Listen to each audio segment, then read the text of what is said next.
All right, good afternoon and welcome everybody. Thank you for coming here on this gorgeous day. I'm Daisy Khalifa, a member of the City of Edina's Human Rights and Relations Commission. And on behalf of the HRRC, we are thrilled to have you here today to listen to and participate in a panel discussion about an important subject, about building an inclusive community by preventing racial bias and learning how we can better educate our young people to understand and be aware of diversity, equity, and inclusion, DEI. First, I want to welcome our three guests today. Our panelists, William Sverluga, co-founder and executive director of Before Racism, Frances Becaire, Director of Achievement Equity and Multilingual Learner Programming for the Edina Public Schools, and Anthony Walsh, Hennepin County Community Engagement Specialist and author of Hockey is for Everybody. More about our guests in a moment, but before we hear from them, I would like to make a few acknowledgments. With us today are City of Edina and Minneapolis representatives and elected officials, and our special guests, Mayor Jim Hovland and his wife, Lorraine.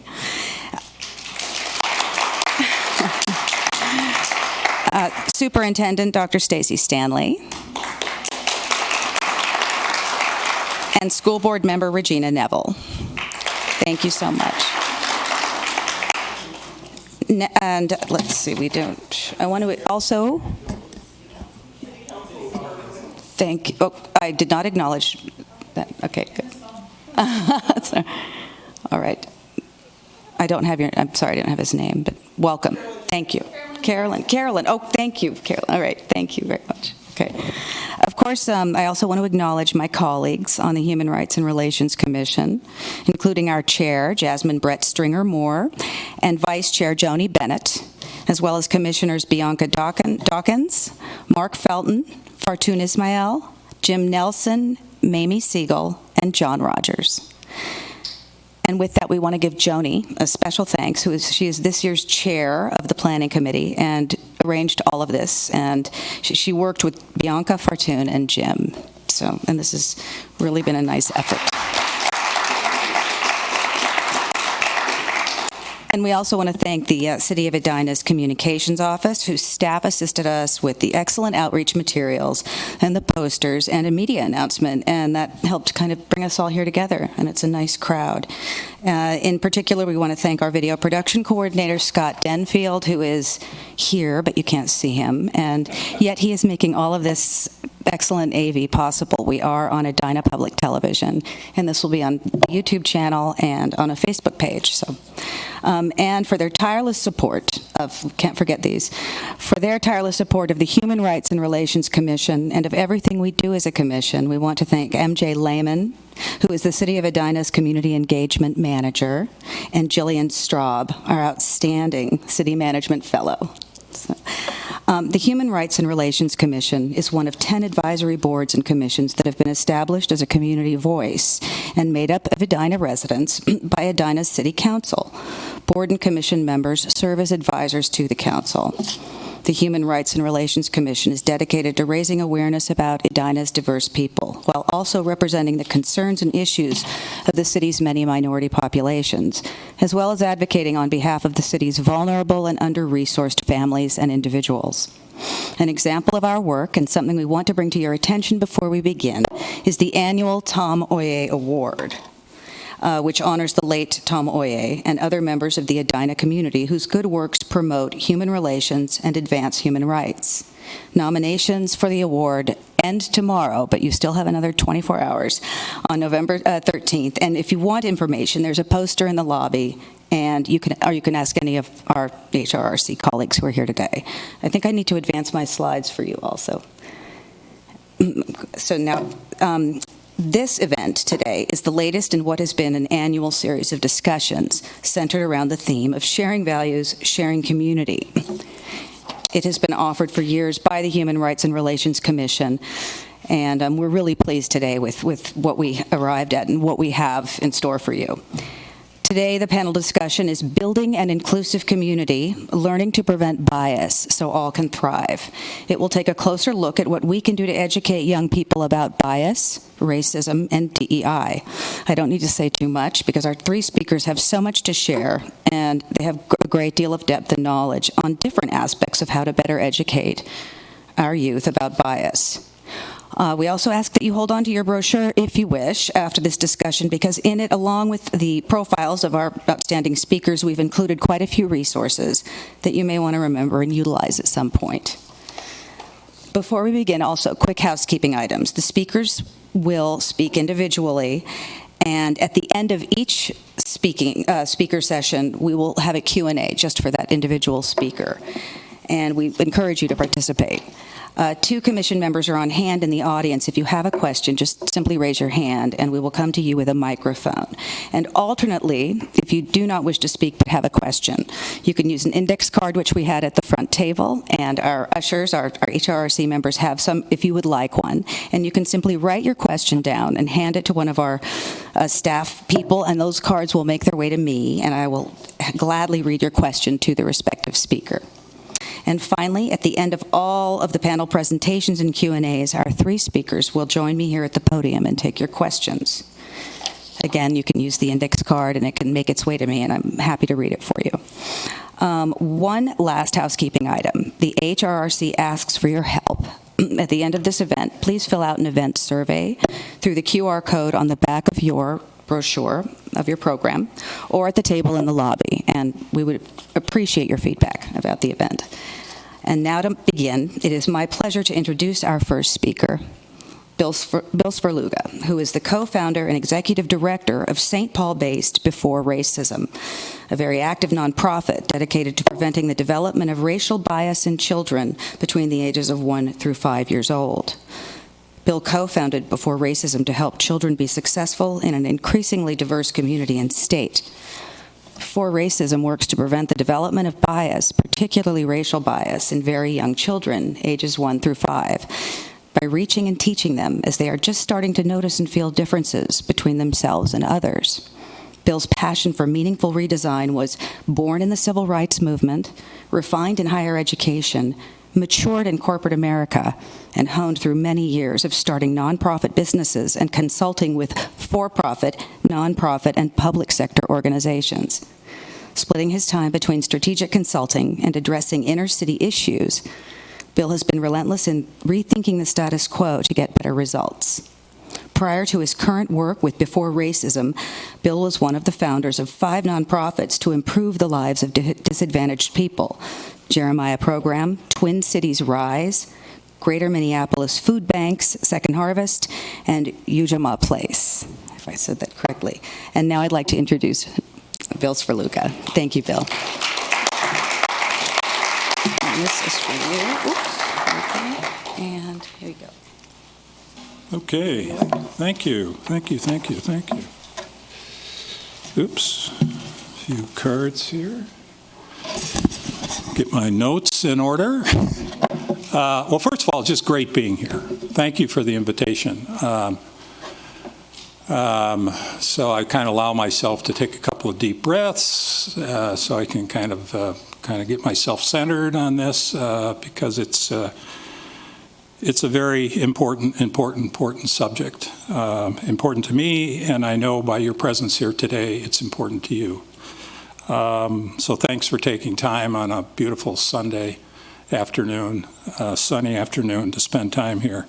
And I think the Vikings have probably won by now. Is that right? So the first question is, I think many people, ask about this, is why develop such a program? What's the need? Well, we all know there's a lot of really good work already going on in this community and many communities in the state in the area of diversity, equity, and inclusion. I mean, DEI is not a new term, and it's been, and I applaud this kind of effort. So the program I'm talking about is not to replace that, but it's something that would augment that good work. And as you know, this work is largely focused on helping majority culture folks, older school-age children, through adults to more deeply understand persons of color and cultures, their own bias, and what they can do to overcome these. This certainly has been helpful to me as a white guy. And as I said, this continues to be helpful in our communities. However, I would suggest unto itself, it's not sufficient. So therefore, if it's not sufficient, what else? It worked. So first of all, and again, you're aware of much of this kind of data, but let me rehearse some of it as it relates specifically to the population that I'm talking about, as I affectionately refer to as the little people, 6 months to 5 years old. All of our communities, state and country, are becoming more diverse. And there's nothing we can do about that. Not that we'd want to do anything about it, but it's just simply happening. And as it relates to these young folks that I'm referring to, if you have a 3-year-old today, they're growing up in the 7-county area where 27% more or less of the folks in the 7-county area are persons of color. And by the time they're 30 in 2050, wow, 2050, it will grow to 49%. And that is not that's data that comes from people that look at this kind of day in and day out. So I would posit that a key to their success in life, in work, in community, and to live is their ability to successfully live and work in a much more diverse community and country. One of the keys for them is to be able to work and succeed in a much more diverse community. So we believe it's time to focus, therefore, on the prevention of the development of bias and racial bias before it actually takes root in the minds and hearts of these folks. Not just to focus on helping me overcome the biases that I have and others have, and I certainly have my litany of them, some good and some not so good. In fact, as I said before, it's not to do one, but to do both. Both are important. So, let's see if I can advance this. Oops. Uh-oh, I did something wrong there. What did I press wrong? Oh.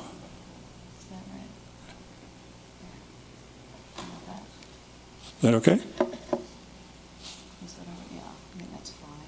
Yeah. Yeah, I'm fine. I was never good in AV, in school. So she's going to help me out here by making this over the whole screen.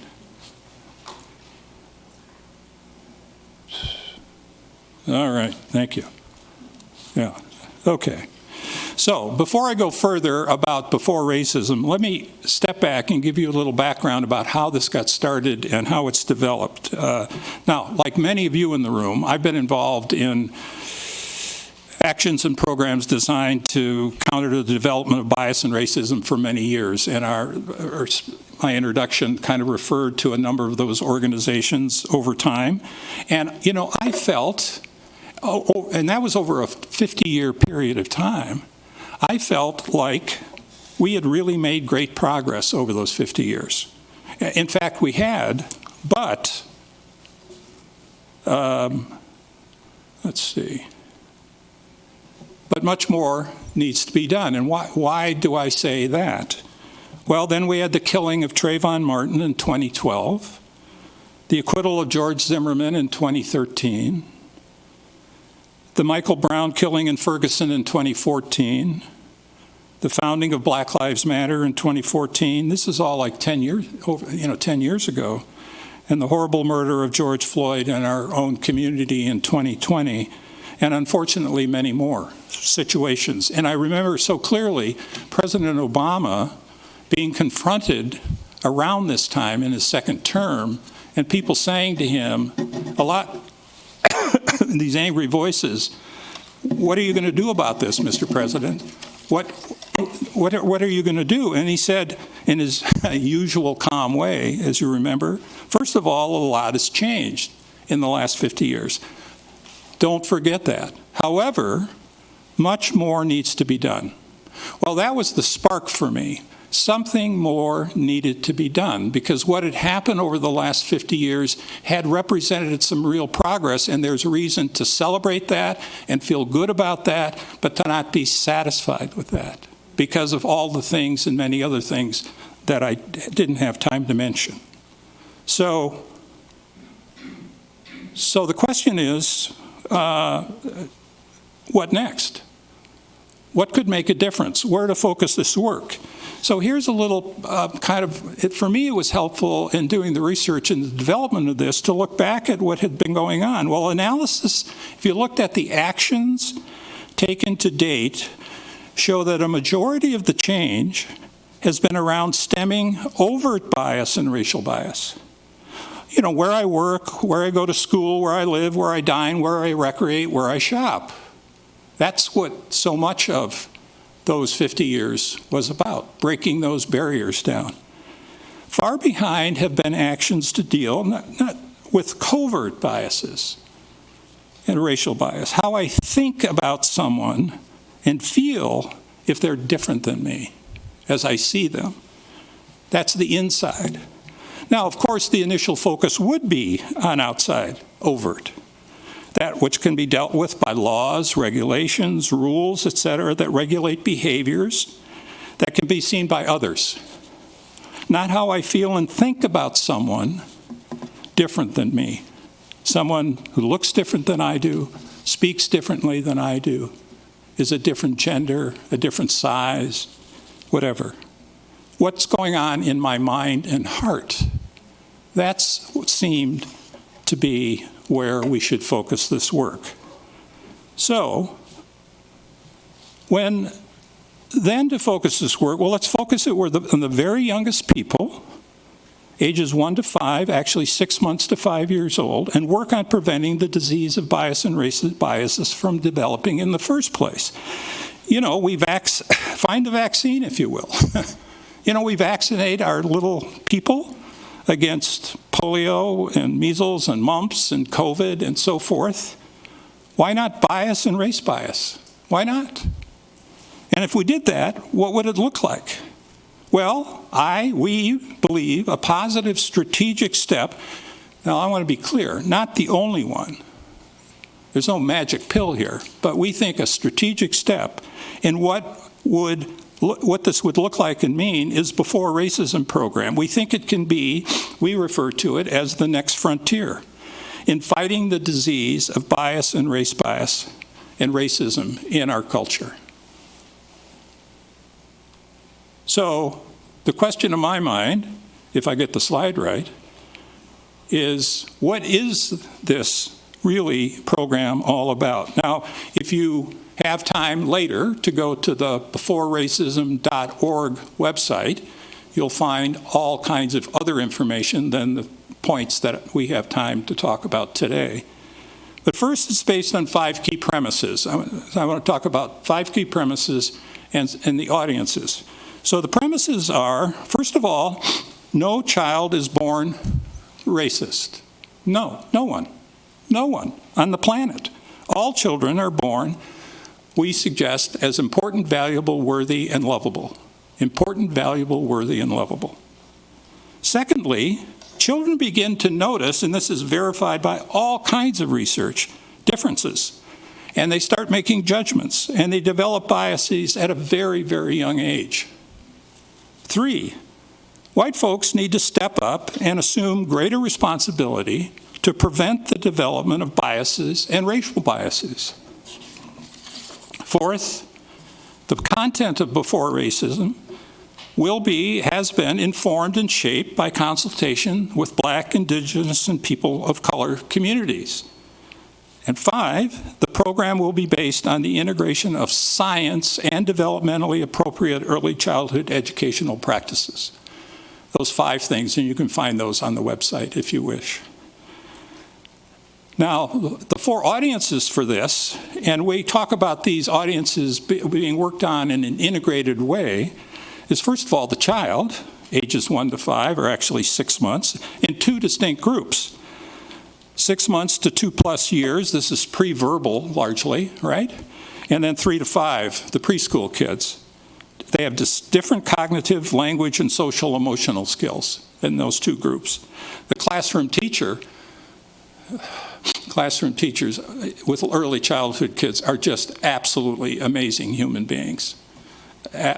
Just stunningly important, stunningly underappreciated, underpaid, under. That's my particular bias.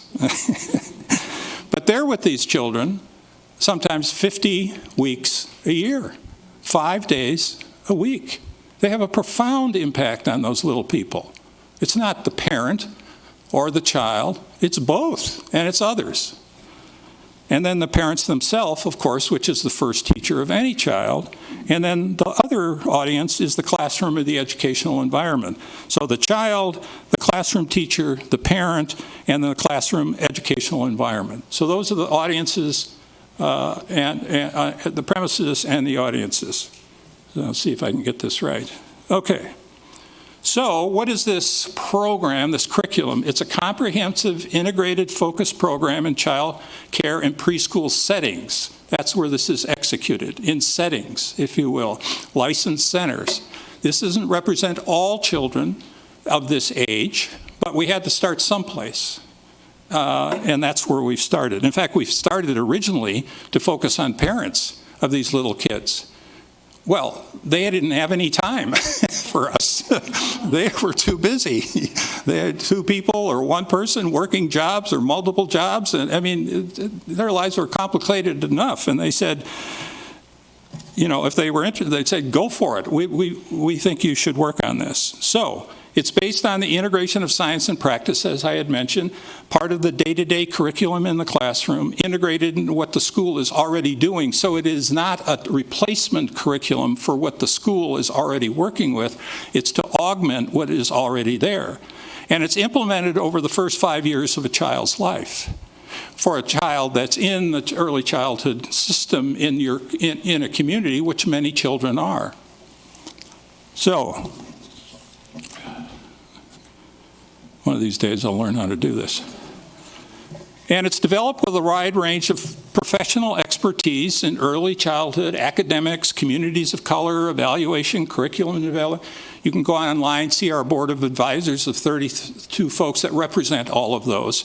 And these are some heavy-duty academic scientists in the early childhood area, and they're people that are teaching at like the Erickson Institute in Chicago, which is quite well known.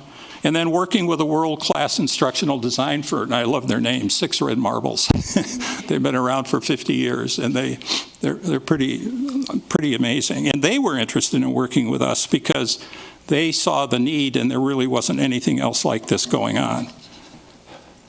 So, promising results. Pilot site evaluations, this came from 8 additional pilot sites. Impact on growing teachers' confidence in having the skills and abilities to teach in ways to help prevent bias and racial bias with the children. Successfully address issues of bias and race bias in the classroom as they occur, and successfully address issues of bias, race bias that parents would bring to them or they would observe. So the initial evaluation on the work is around the effectiveness of the actual, if you will, stuff, as it impacts the teachers in particular. And we're now moving into doing some more kind of directly with the parents. So we're encouraged by this. This keeps us kind of going. So growth and vision for this work is short term. We started with 4 sites, early childhood preschool centers, in the second half of 2022. 15 new sites by the end of this year. Projected 24 sites in 2024. I call it the 24-24 goal, if we can raise the resources to make this happen. And then throughout the state of Minnesota by 2030. So our vision here is that the state of Minnesota would be known as a state that's working to prevent the development of bias and race bias. I mean, I kind of get choked up, but because we could do it. We can do it.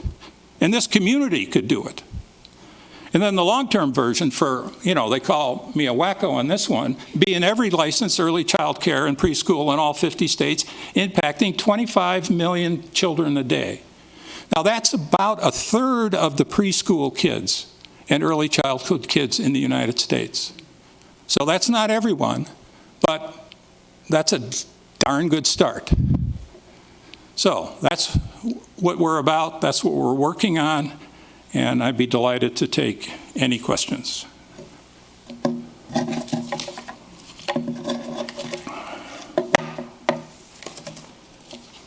Oh, I know what I'm going to do. I'm going to show you just this little video snip. Could you tell me again, please, how I do that? I'm impaired in any number of ways, and this is just one. And we'll tee this up. What we have put together is... on that there? Okay. In terms of reaching parents, we put together 3 short videos, like 2 to 3 minutes, that talk about, first of all, what before racism is, how does race and racial bias begin and grow in a child, and thirdly, what can I do kind of at home as a parent in support of this work. And I'm just going to share the first one with you to give you a little feel of that. Thank you for your interest in learning more about the Before Racism program. Before Racism is a comprehensive educational program that helps young children learn to embrace and celebrate differences. We aim to prevent the development of bias, particularly racial bias, before the seeds of bias take root in these very young children. Your children will be tomorrow's leaders, working and living alongside a rich diversity of people. Before Racism will help your child grow up to thrive in an increasingly diverse world. Before Racism reaches children at their earliest stages of development, at the first moments they start to notice and feel differences between themselves and their peers, and to make judgments and develop biases about those differences. Before Racism combines science and developmentally appropriate best practices, the importance and use of play in a young child's education, one-on-one and small group conversations with children, storytelling and acting, multisensory and multimedia experiences, children's own artwork, and the inclusion of elements common to each child's culture, such as music, food, and clothing. The program also shares ways to create an environment that is safe, open, interactive, consistent, exploratory, developmentally appropriate, and that fosters a strong sense of self-worth and supports a sense of belonging.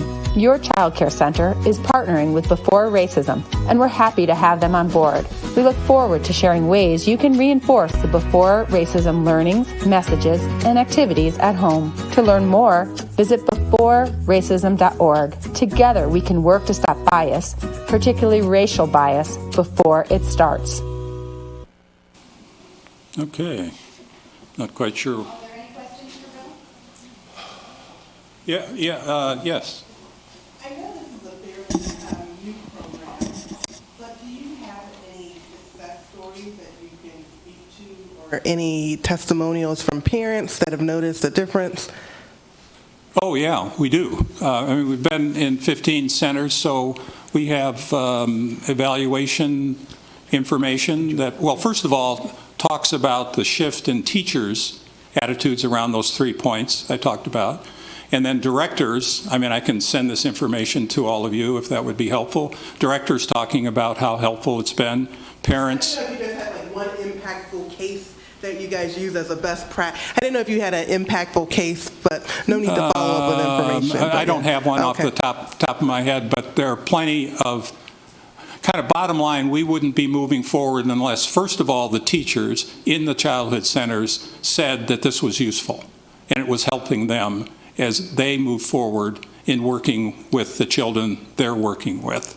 And secondly, we've had some little comments from parents, but that's still that evaluation is part of what we're committed to over the long run, and we'll be gathering more of that data. But when I said that the results are promising, they're very promising. Does that help? Yes, sir. I really like what you're talking about, and the information and the approach. I tried teaching school many years ago when I got out of college, and I think most of the kids were smarter than I was about all sorts of things, including how the teacher behaves. So I'm just very interested in hearing more about what the results are on the parent side, what they're saying, and I've got that. I'm just saying I'm interested in that. I'm also interested in any other kinds of feedback you can provide. But it sure sounds to me like this is a really good approach because it deals with the behavior of the kids at a time when it's still impressionable. Yeah, let me look at just a couple of things here.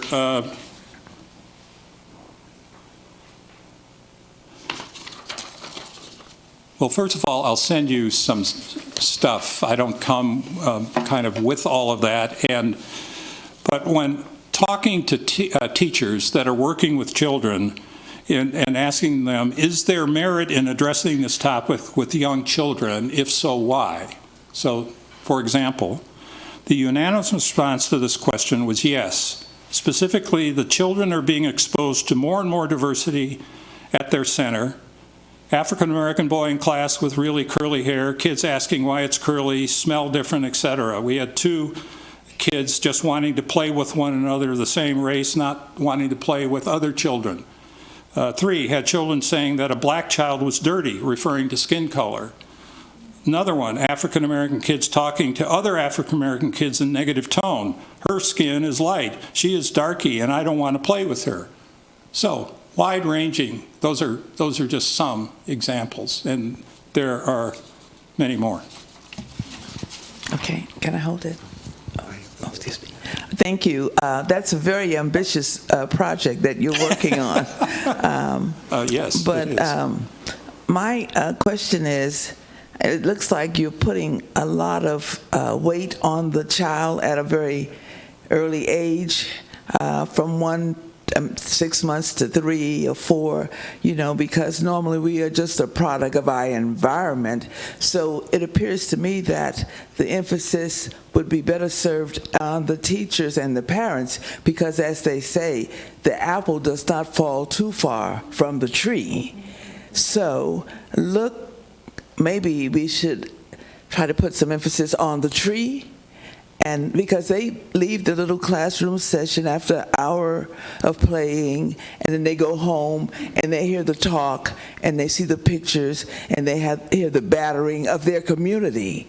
And so I don't know whether some emphasis should be put on that group rather than on this early age child. But it is ambitious, and it helps, and every little bit helps.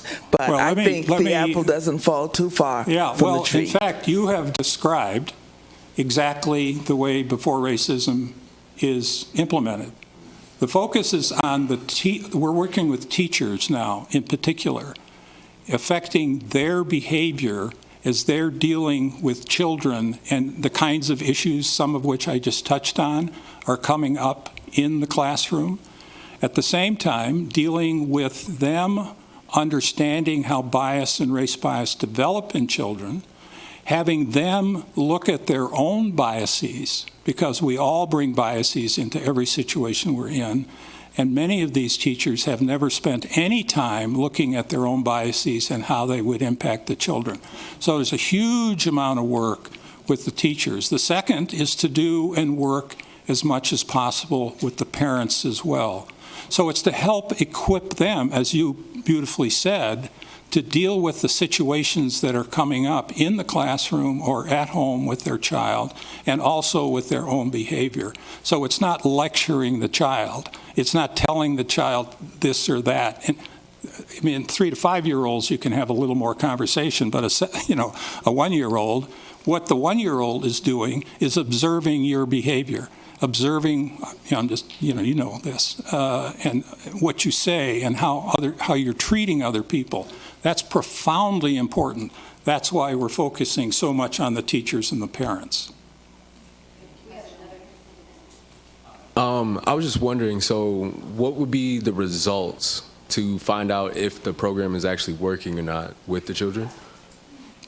Yeah, a terrific question. The results will be over time to be able to measure, first of all, with the teachers, how has their behavior changed from when they started working with this over time. So we're working with the center. This initial program goes for 2 to 3 months with them in small groups with a facilitator coach that's working around each of these modules with the teachers.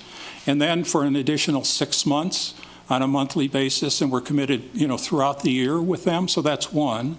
2 is the change in the children is not by taking a test, it's observational. So it's what are teachers observing with children as they're dealing with other children or with teachers.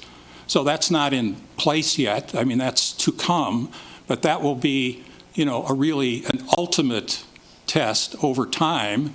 5 years from now, we have to have a lot of data that is tracking those, both with the teacher and with the child, and then with parents' attitudes as well.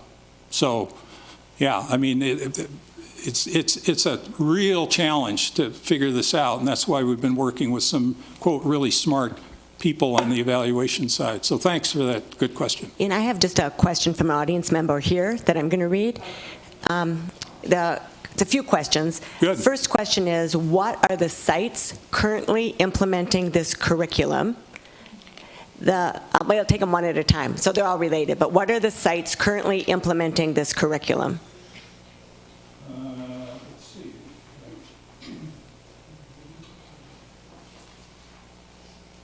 So examples.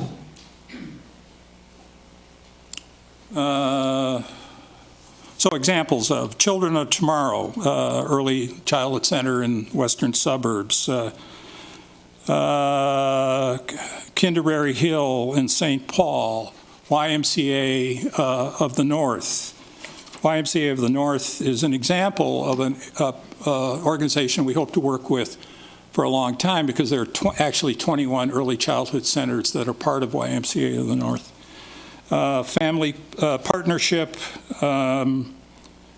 starting to talk with Ramsey County Head Start. Let's see. YMCA at the University of Minnesota, YMCA at Midway, All Seasons Preschool is in their second round, starting just this month at Rise Early Learning Center, which is a brand new organization in the area that's both senior housing and early childhood. So those would be examples. And this follow up with, is the curriculum available for review? How are the teachers being taught? What material is being used? Yeah, we haven't, so the curriculum is, if you will, the educational material is available online with the centers that are working with it. They have to review it prior to deciding whether or not it's something they, want to get involved in and so forth. So that's, what more about that? It's just how are teachers being taught? What material is being used? Okay, that's a key question that I didn't address in my remarks. So there are a group of people called facilitator coaches. So these folks are early childhood preschool teachers that have been in the business for as little as 10 years and as many as 30 years. And we have engaged them. They're contract folks, if you will. They come on as a before racism facilitator coach, and they go through a training program with us that goes through the 10 modules of the program. So, for example, Some of the modules are learning about bias and racism, a lifelong journey. What do we know about how bias and racism are formed? Early childhood education, development of appropriate practices with a non-biased lens, engaging parents and caregivers. Another one, setting up your learning environment, etc. So they're immersed in that. We're with our third group of facilitator coaches now in training, so we'll have about 20, and then they get matched with an early childhood center between the director and the person that runs it for us, and then they work with those teachers in small groups, no bigger than 10, but 6, so small groups intentionally, for an intimate learning community with the facilitator coach themselves. They're consuming material that's online, reading questions, some videos and so forth, get together, they process that, they talk about how that could be applied in their setting. So what are their real life circumstances, and what am I learning from this that I can use with my children? So that's how it works. And you know, it's a huge commitment on the part of the early childhood centers to get involved in this, because as I said before, these folks are very busy, and takes, you know, a chunk of time every week to work through this, but we've been really pleased with those that have stepped forward. If we could say the question, because we get to ask the question everyone at the end. Now there's one, I've got to have this lady's question in the back. We're going to take it by card and come back to it, so we can get to our other speakers. Oh, okay. I mean, she just had a look on her face. I needed to understand what she was thinking about, you know? Yeah. Thank you very much for your time.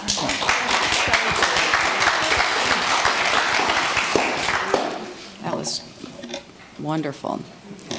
Lots of questions.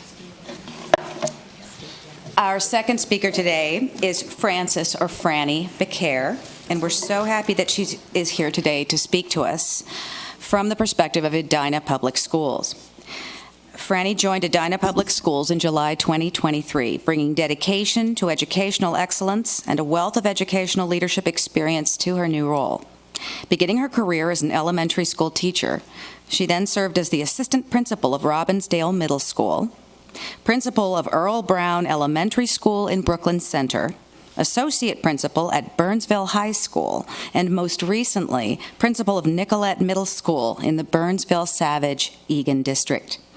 Franny's commitment to fostering inclusivity and cultural proficiency has been manifested in her implementation of culturally proficient school systems and her previous role as an AVID, Advancement via Individual Determination, district director. With personal experience as a multilingual learner, she is pursuing a PhD in organizational leadership, policy, and development at the University of Minnesota. With that, we welcome Franny Becaire.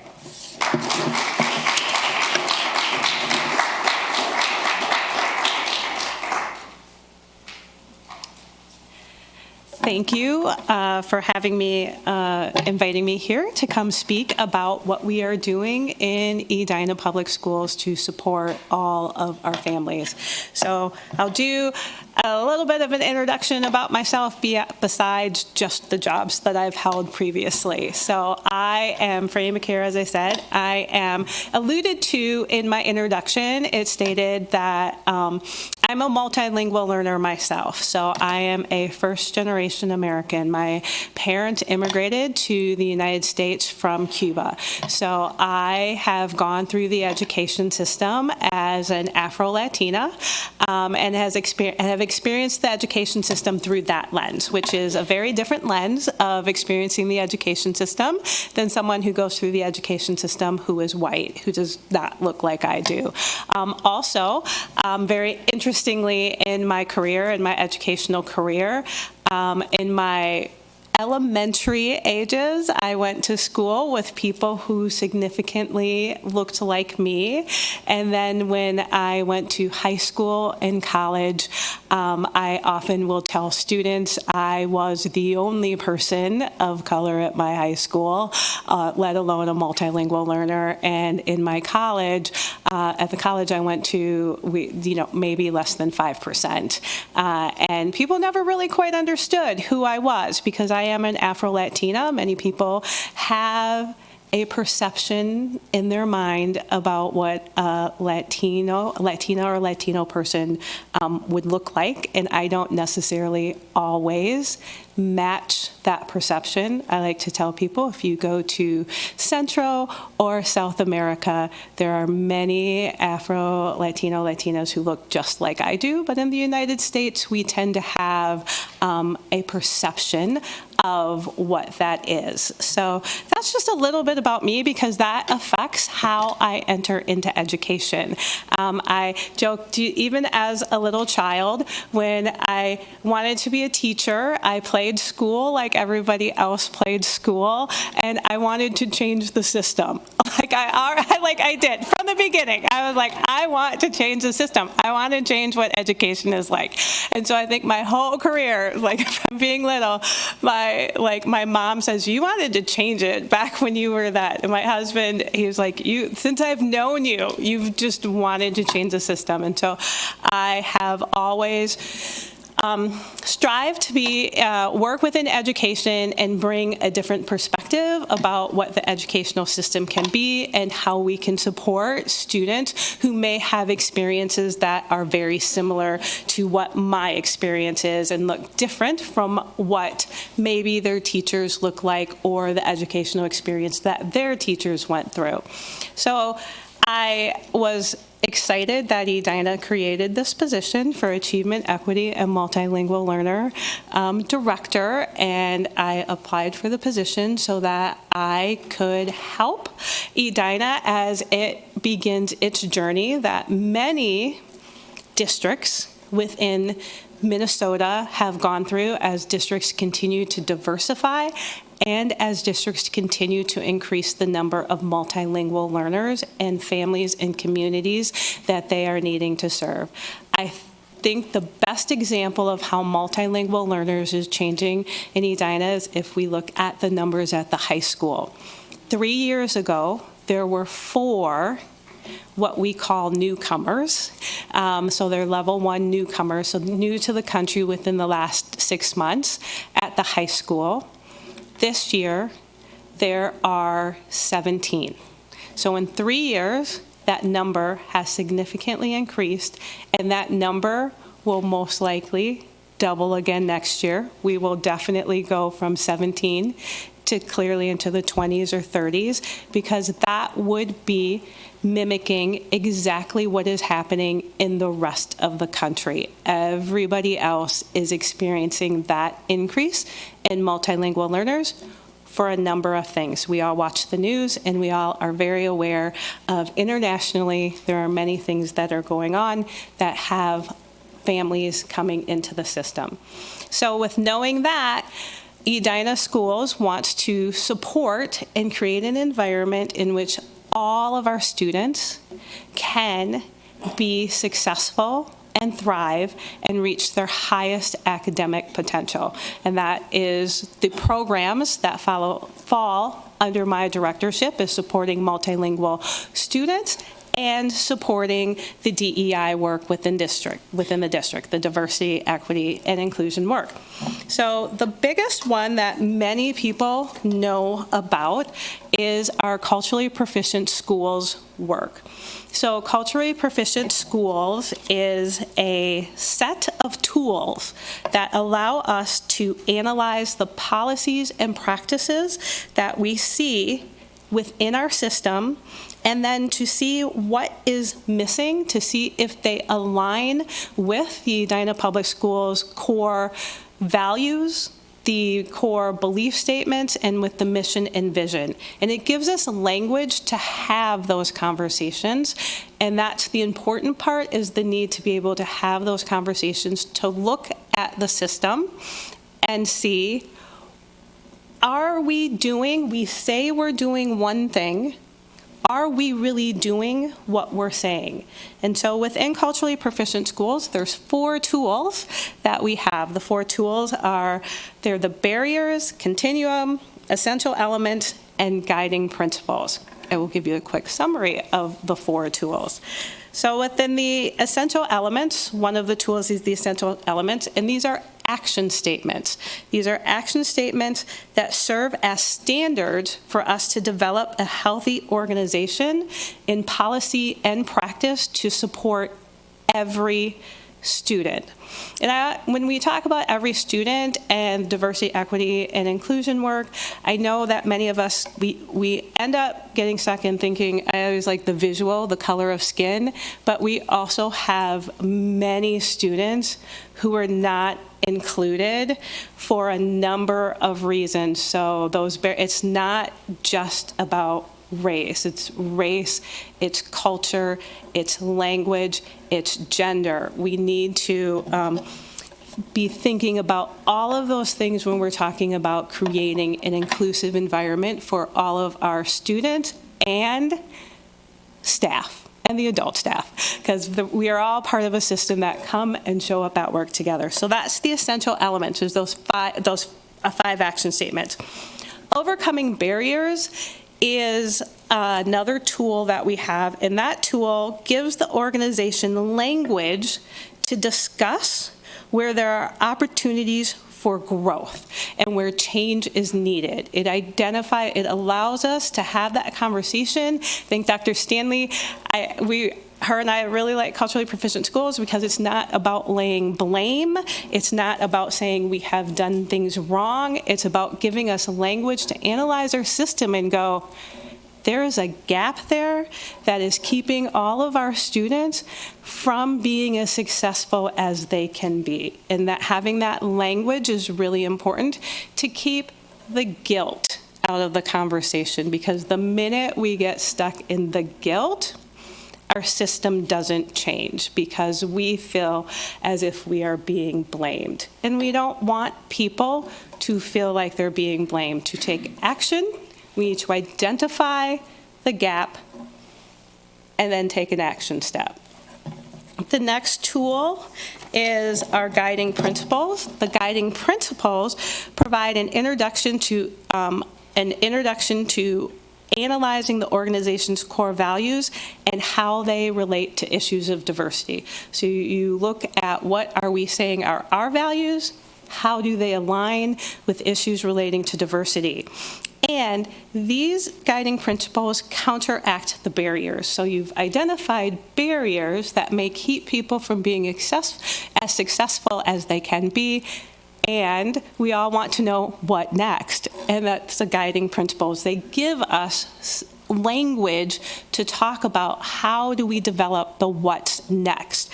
And they inform our instructional practices. They help inform policy and instructional practices. Very new to the district, and I can say I love getting to work with our school board. One of our school board members, Regina, is here, and they really do use elements, the guiding principles, when we are talking policy and saying how does that affect what is happening in the day-to-day classroom. So our last one is the continuum, so 4 tools. The continuum it provides language to describe healthy and unhealthy practices. So we have unhealthy practices are on the left side. We're calling them unhealthy. They're not supporting creating an inclusive environment. They're actually probably perpetuating previous myths, tropes that are out there in society with what we do, to the healthy side, which we are acknowledging that these things are happening.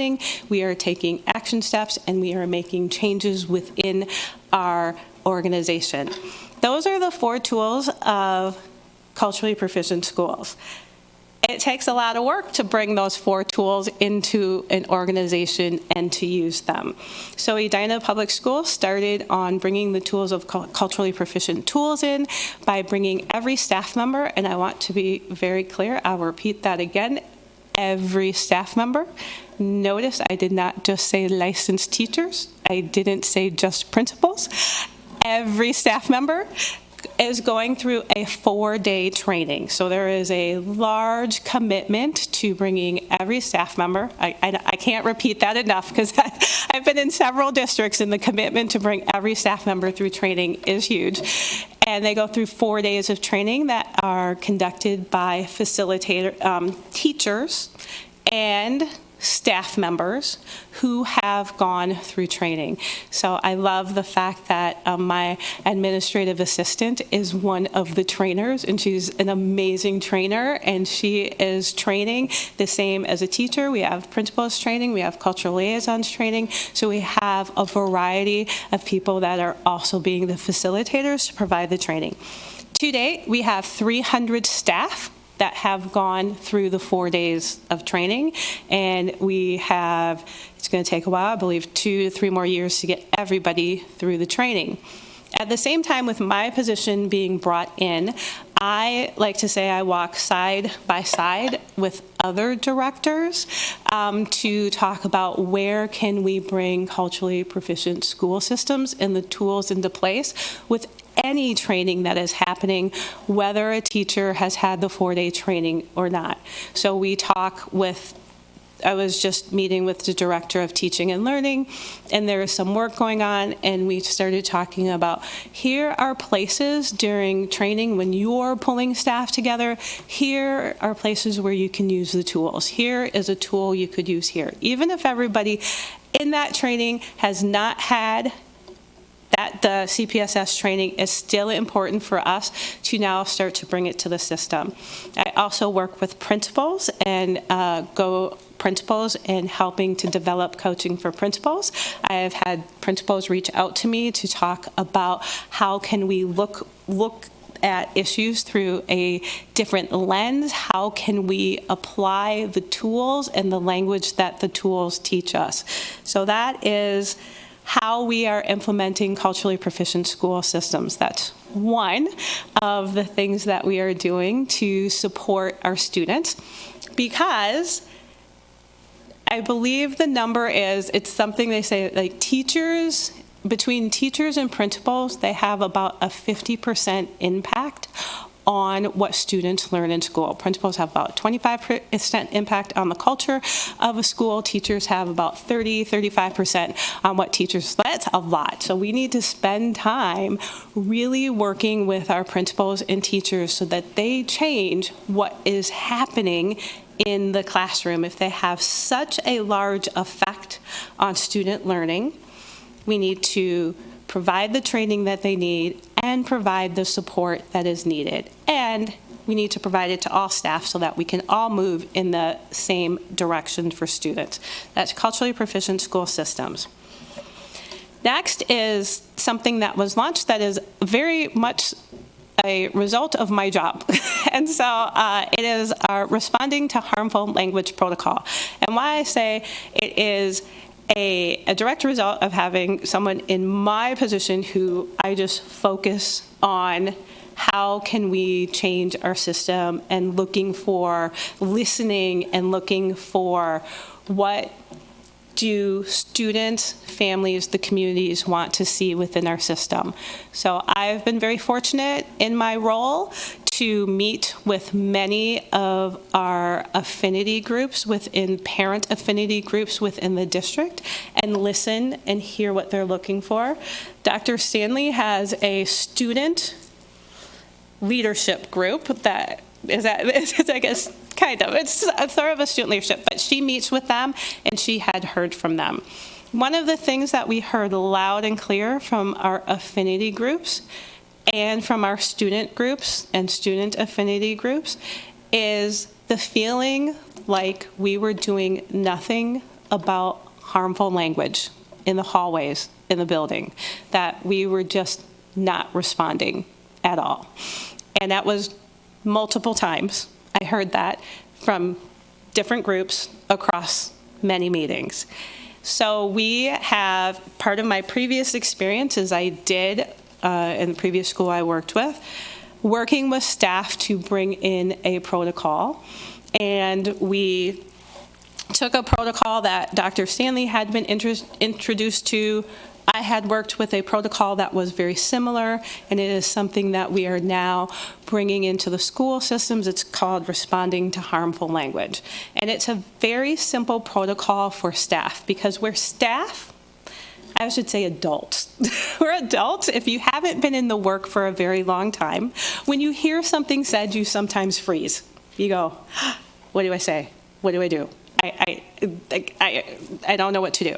And then you say nothing, which is the absolute worst thing that can happen, because then for the student that it was said for, it's just a knife in their heart, and they feel there is no support here. And then a new person comes into a job, and a year later they get a meeting about this happened in the hallway and nobody responded. So the protocol is really simple, and it is easy for staff to do. It's called Interrupt, Explain, Support, Report.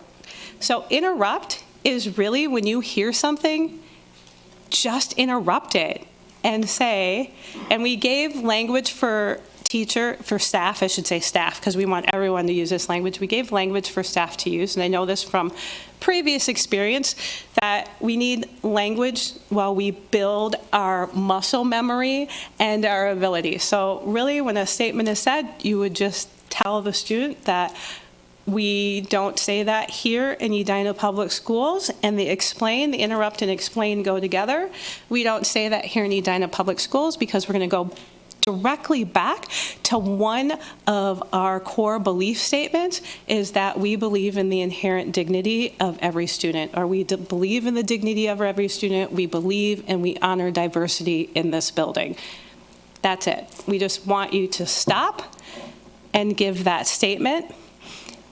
Two things happen with the support. For the student who heard that, the student that the harmful language was directed to, whatever it was, they heard that an adult stopped it. That was support. They tried. We don't know that you necessarily always stop, but they tried to interrupt, which is support.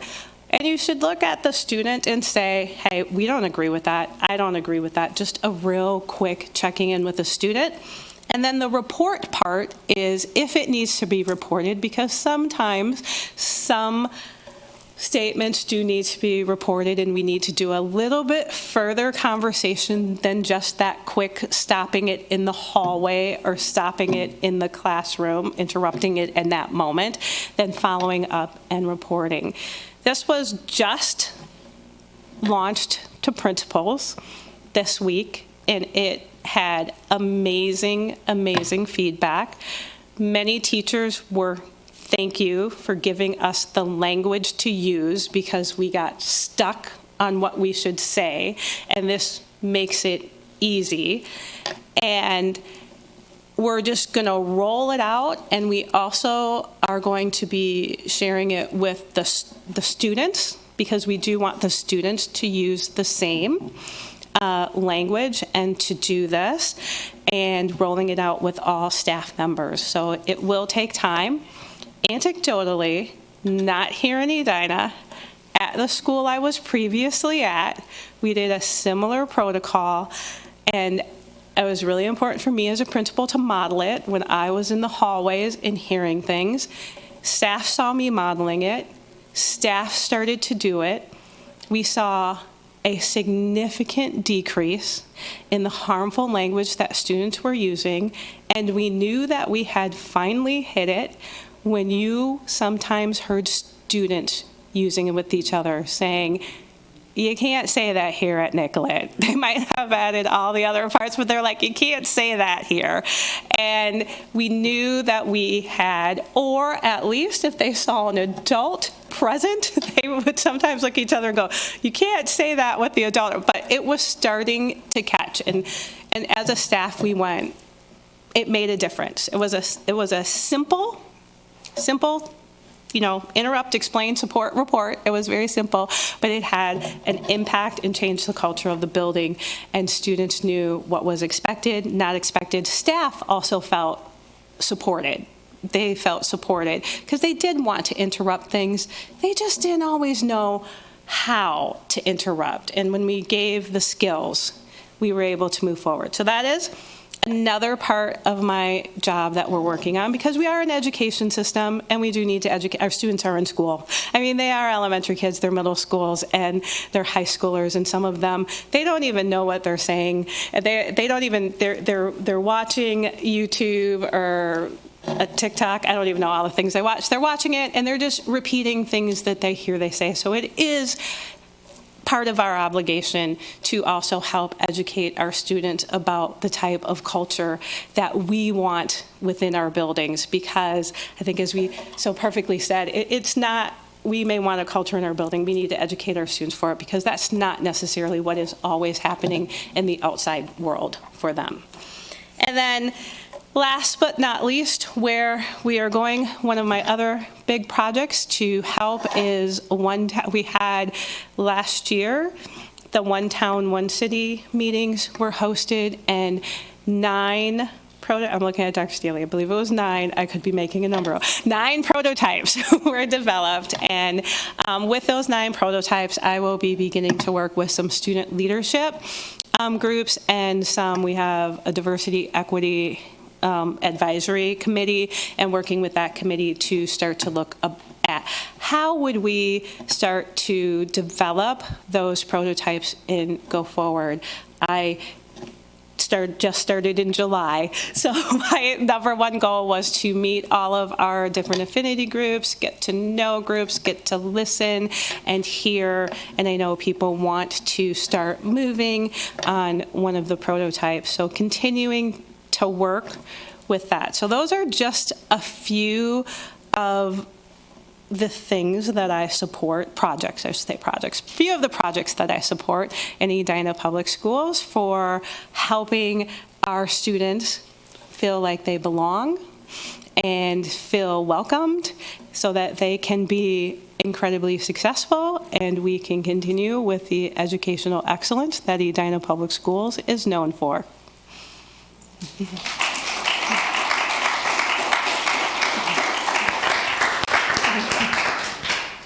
have any questions for Franny today? All right. I have one from, first, go ahead, Wait Liz. right here. I'm keeping the mic, though.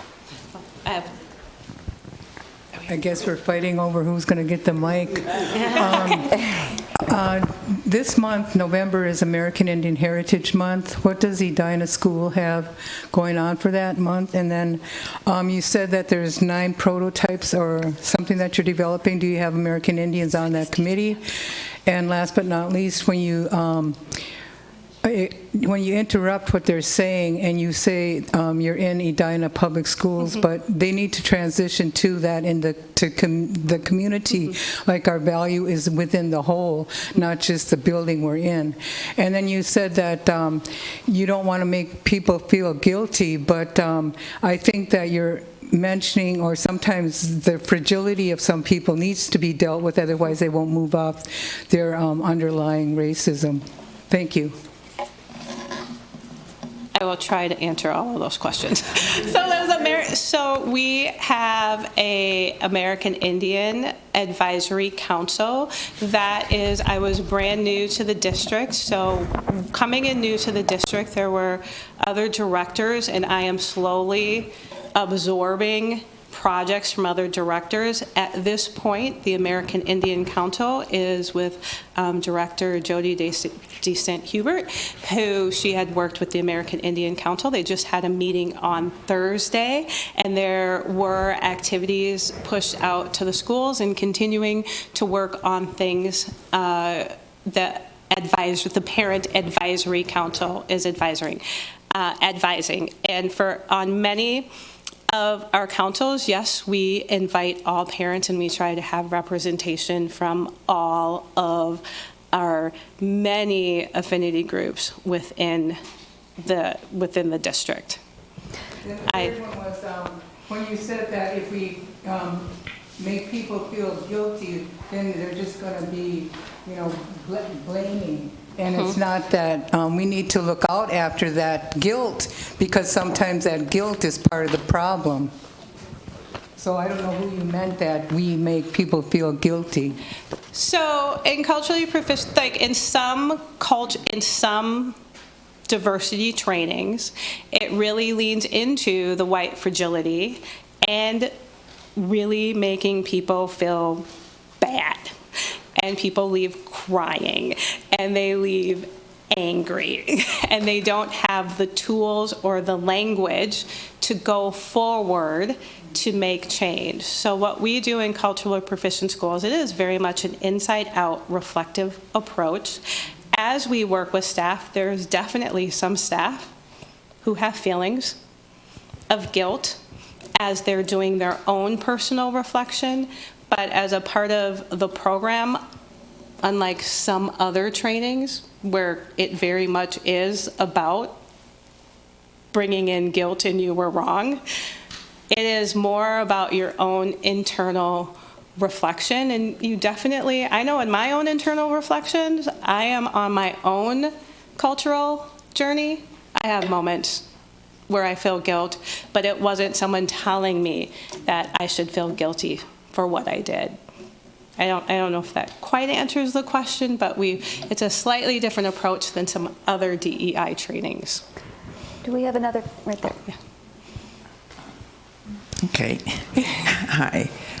Thank you for your presentation. I want to ask you, in your diversity training, and you said that you do cultural, is there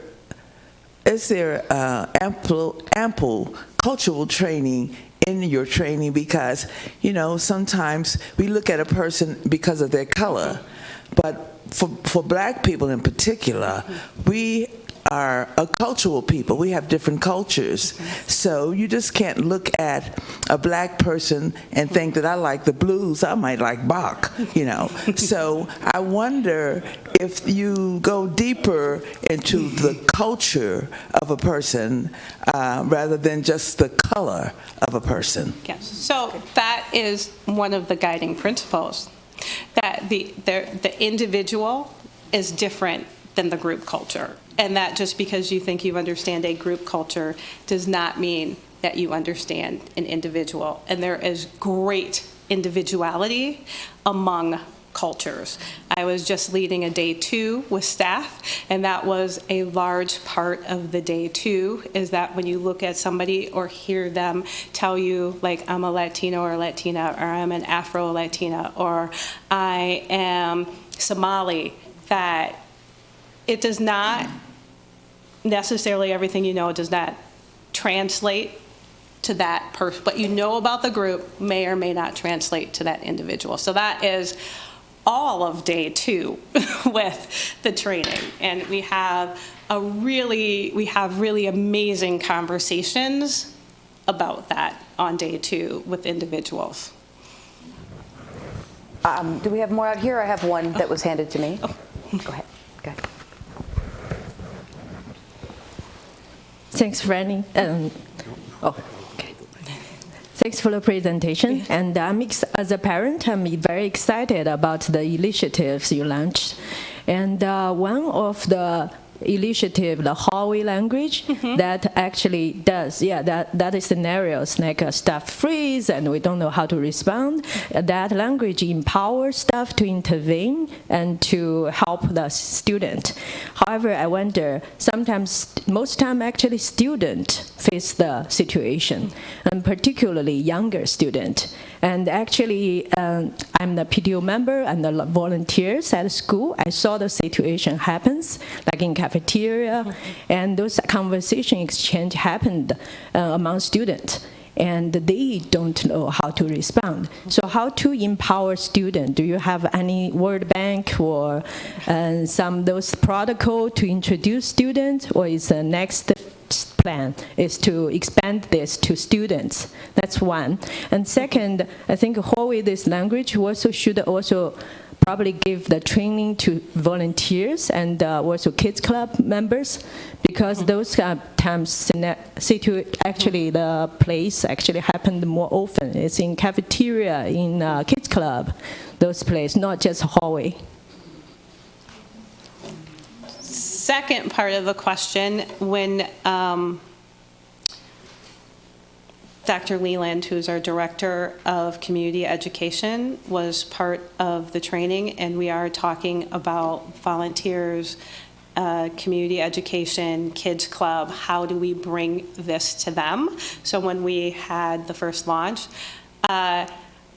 at the schools, like our first step is we can't ask students to do what our teachers won't do. So teachers we need to really, really work on teachers modeling this and students seeing that teachers are doing this.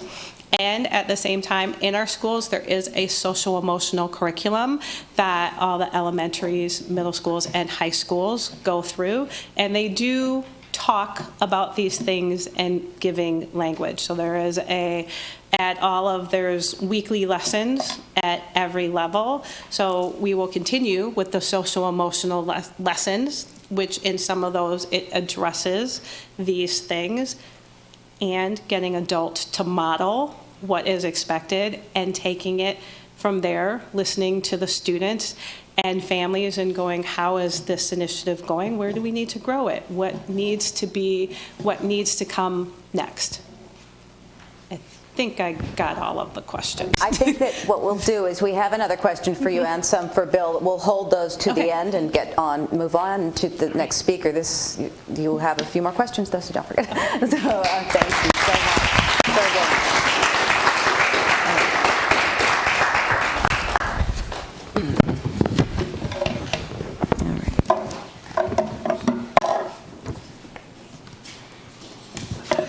Our last panelist today is Anthony Walsh, who until recently spent quite a few years in Washington, D.C., which included working on Capitol Hill and working on his law degree.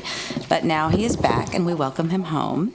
Anthony is passionate about intercultural communication and community outreach and hockey. With lifelong interests in law and policy, Anthony graduated this spring from Mitchell Hamlin School of Law. He was a member of the 2013 Edina High School state champion hockey team and played in both the Manitoba Junior Hockey League and the Central Canada Hockey League. Before enrolling in law school in Washington, D.C., Anthony first interned for a United States senator and then worked on higher education policy in a Washington, D.C. think tank. After studying law part-time while working full-time in Washington, Anthony transferred to Mitchell Hamlin during the COVID-19 pandemic. He finished as a full-time student while becoming a published author in 2022. Anthony now serves on the board of Mosaic Hockey Collective. He co-chairs DEI for Hockey Day Minnesota 2025 Shakopee and is the head scout in Minnesota for the Drayton Valley Thunder of the Alberta Junior Hockey League. And we welcome Anthony. Thank you.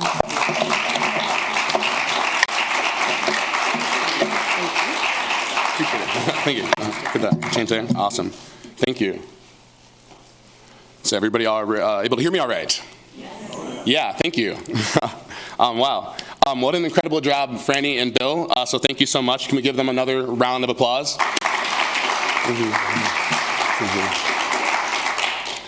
So I also want to give a thank you to my parents, Pam and Paul Walsh, and who are lifelong 26-year Edina residents. I'd like to thank my aunt, Paula Fox, who is in the crowd today.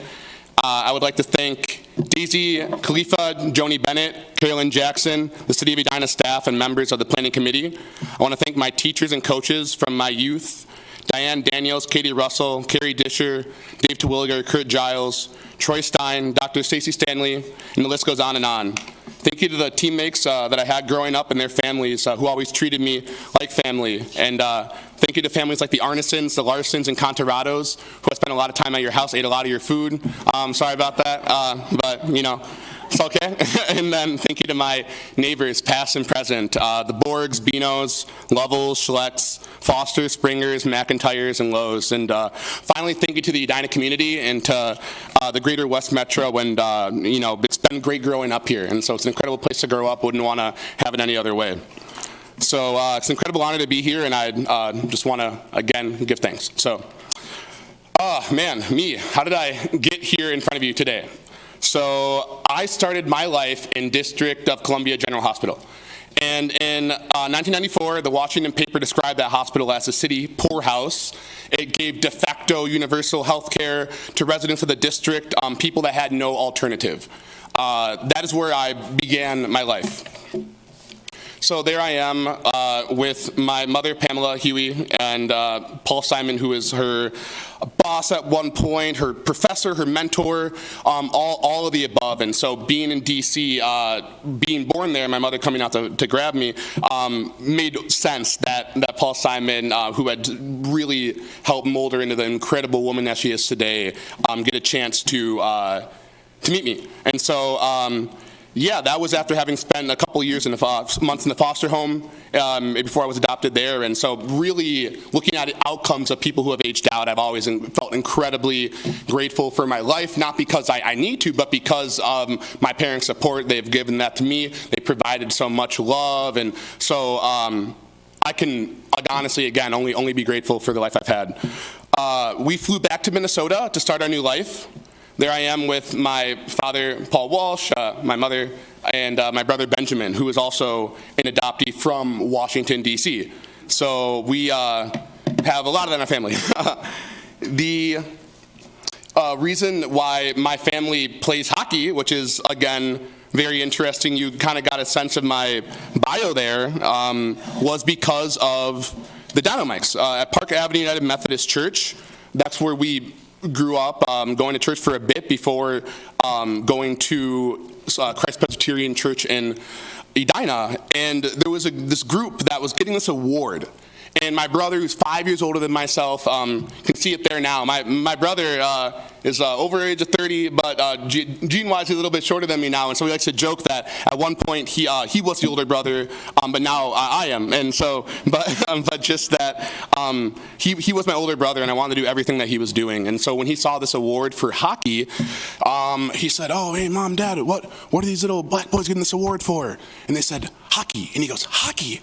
What's hockey? I want to play hockey." And so from there, that's how that all started. And we moved to Edina, and our family has again been everything to me my entire life, and very very multiracial, multicultural, and all the above. And so without a ripple effect like that today of just seeing people who still to this day, I don't know who they are. I'm sure they don't know who they are. They don't remember, that event at all. But that event changed the absolute course of my family's life, my life, and I believe, again, lives of people around us as well. And I'll get into that a little bit.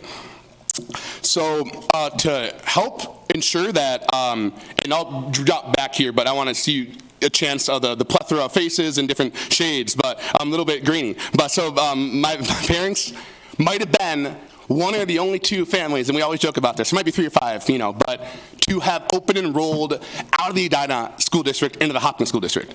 And so, in all jokes aside, Hopkins School District is honestly incredible, and I have such great teachers, mentors, again, friends, but just, people hear that and they're like, why would you do that? So, we did that because we wanted to, have more diversity in our lives. And Edina has gotten so much more diverse over the years that we've lived here. But just back 25, 26 years ago, I'm 29 now, but that's when we had moved, it wasn't as diverse. And again, not as great of a place, but just not as diverse. And so, yeah, that's kind of happened. And so I was at the Hopkins School District. I kind of showed you that for a little bit. But sports played a large part in my life. And so although I went to school in Hopkins, I still played for Edina, where I lived. And so that was really interesting. And kind of, again, you get to see the different shades of people that we have here. And so I grew up around kids going to school. They were my friends, Somali background. So people like Abdi, Halal, Abdurman, Farhia. Some of my friends were Latinx, and names like Gabriel and Sergio and Joanna and Yone. And they were children of recent immigrants to the United States. And you had children of Eastern European immigrants and children whose parents had come to the country fleeing wars. And so you had people of all different backgrounds, right? It was an incredible plethora of just culture and food and et cetera. And so you did kind of get a chance to see that there in that picture. But again, most of them would be considered potentially low income. There was a lot of kids as well that weren't low income, but just that they had a really great mix. So after school, I find myself, right, I go to the rink every day, so I'm at practice with kids who are the children of Fortune 500 CEOs, the children of lawyers, doctors, accountants, small business owners, children of professional athletes and high-level front office executives. Many of these families will be considered wealthy, and so it was this crazy juxtapose where, I would go to school and I'd be experiencing one world, and then I would go play hockey and I'd be around my friends in that space and experience a different world. And the thing you pick up really quick on, right, from a very young age is that we are all a lot alike and much more than we are different. And so that is something that, again, you have to, as Bill was saying, right, get people together from a young age to experience something like that. And so, hockey was such an amazing thing, and we laugh because it's such a part of my background, right? But realistically, I actually haven't skated competitively, right, in over 10 years, but that's just what becomes of something when you're doing it all the time. Again, you build this family that surrounds it. You go on from that, but you still have those memories. And so I played with relatively the same core of boys from the time that I was 5 to 18 years old, and over the years, some of the teams were not diverse and other teams were very diverse. I played on teams with names like Austin, Nelson, Reno, Hatch, Everson, Johnson, Nanny, Jordahl, Lettieri, Anderson, last names like Sit and Enriquez, first names like Miguel and Chico. I played with a dark-skinned Pacific Islander man who was also adopted, and so we just had all these different people, if not all, at one time, but who were able to come through. You were able to get a sense of where this person came from. So, we also had kids who were being raised by their grandparents. We had kids that were being raised by a single mom or a single dad because, maybe one of their parents had passed away. You had parents who were divorced. You had parents that were blue-collar workers, white-collar professionals. You had people that, again, just didn't need to work because they were independently wealthy. So we had it all. I saw it all. And, that was Edina. And so people sometimes get a, sense of, oh, what's Edina? But that's one of the teams I was on. And you see me at the top there. And, you get to see, again, not the most, right, diversity, but it's there. It's there. And so, that was really cool to be able to have that experience. So over the years that I played, though, we were diverse and we were successful, right? And so people like to try to say that diversity doesn't work, but I think that it does, and that, my life is a testament to that. So there we are again, same group of guys, a couple of them, right? We had success through because we trusted each other, and, we were on a team. And so, there was never anybody looking to, get out ahead, or I care more about scoring or this or that, right? It was that team-oriented goal, and we bought into the same mission. And so that was something I really thought was a reflection as well of our coaches, but just that you had young people that could look at each other and see each other as human beings because we had a common goal. And now, again, I think, I was with great people, so that common goal only helped that initiative as well. But just when you're on a team like that, that kind of stuff just falls to the wayside. So, you have to have faith in your teammate to do the right thing, right? And so that's only built over intentionally building trust, cross-cultural relationships. You got to, get out of your comfort zone a little bit, just because a lot of times these chances to do that don't, happen naturally. So the thing is, when you're on a team and everyone is all in and focused on accomplishing that goal, I mentioned it before, racism, discrimination, right? Like, it just kind of falls to the wayside. You're in a family, right? And, crisis happens, and it doesn't matter if you were mad at somebody before, right? You're going to figure it out. And so, kind of creating those situations where you're with people of different backgrounds, you're stressed, you got all these kind of things going on. You get really a chance to, see how people react and get a sense for who somebody is. And so you drive to the rink together, you go to school together, you eat together, you listen to music together, you hang out at each other's houses, you end up spending more time with these people than your actual teammates, to be quite frank, or your actual family, to be quite honest. And and that's why they do become your family, right? Like, that is something where family is who you decide to have that be. Who's, you make that call at 3 in the morning, like, who's going to be able to come help you? And so when you're a person who I believe family can be, again, like what you make it. Family is blood relatives. Family can be somebody that does not have any DNA to you, but that person, again, is the love of your life, and that's your mother, your father, your sister, et cetera. And so, whatever your family is to you, that is what's really important. So when you come to that sense, being on a team, you disagree, there is no disrespect, right? And if it is, it gets handled. And that's the kind of like you learn to have that happen as you grow with people, right? People are going to make mistakes. People are going to say things, but you have to kind of allow that to happen for people to, challenge themselves to move forward and get a little bit better there. So I'd mentioned, right, it's been a couple of years now, about 10 years, and we are not hanging out every day. We are not getting lunch every day, right? We don't do all that kind of stuff anymore. I got teammates from back in the day who are working at Sidley and Austin, who are getting MBAs. I graduated from law school recently and working at Hennepin. Yet we still find time every once in a while to check in, see how everybody's doing, make sure that people are doing okay. Because again, that's what families do, and just because we no longer see each other every day doesn't mean that I don't care about you as a human being and individual. And that's stuff that can happen when you get together on a team with youth. And so I think it's really important that we become complete human beings, because so often, especially for young black boys, right? Like, we're told that, you're a professional athlete or bust. And I, luckily had other examples, and just, were people that were telling me that I had, a few other options, for me, but still, sometimes you don't even believe that. I really didn't until, like, I saw it, and because of the messaging that's really out there. But what I did once I stopped playing hockey is I wanted to be the best that I could be. I wanted to reach my full potential as a human being, and so I immersed myself fully in my studies. There was a little bit of in between there, but just for continuity, I went to my undergrad, and so I ended up, when I was in undergrad, having just incredible experience. I really took advantage of the opportunities my institution had.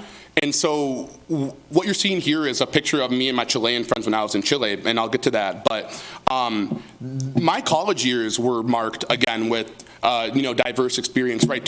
Stark experiences on multiple different times. So I interned twice with Hennepin County Attorney's Office when I was an undergrad. And so the first time I worked with survivors of domestic violence and saw how the government could actually help people, it really works. You come in and order for protection, and within a couple hours after talking with an advocate, you're able to have potential peace of mind, right? All these kind of things that otherwise, maybe would keep you up at night. And so it's not a perfect system, but I saw the government work, And so the second internship I had was shadowing a judge, the Honorable Fred Karasov, and he's no longer on the bench, but just had such an incredible experience there with him, back in chambers, et cetera.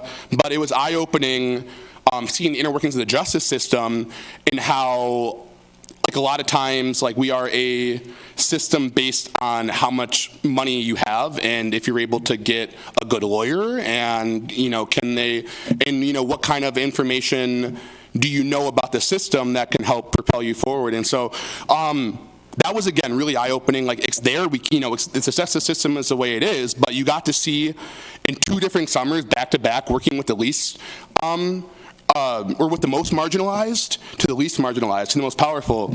And even there, what I'll tell you, what's really interesting, because when you really break it down on the human level, we are all so much more alike. And even the judge would talk about that, where just circumstantially, right? Like, somebody gets into a certain situation, and that could have been any of us, right? We're all 1 day, 2 days, maybe 3 away from bad days from being some of these people. And so just, remembering, having, gratitude for the hard work that we have gotten to get to the places that we're at, because believe me, I know how hard it is to, show up every day, right? And to, be successful and to do that. But there are people really battling, a lot of struggles, and, to have empathy for those people as well.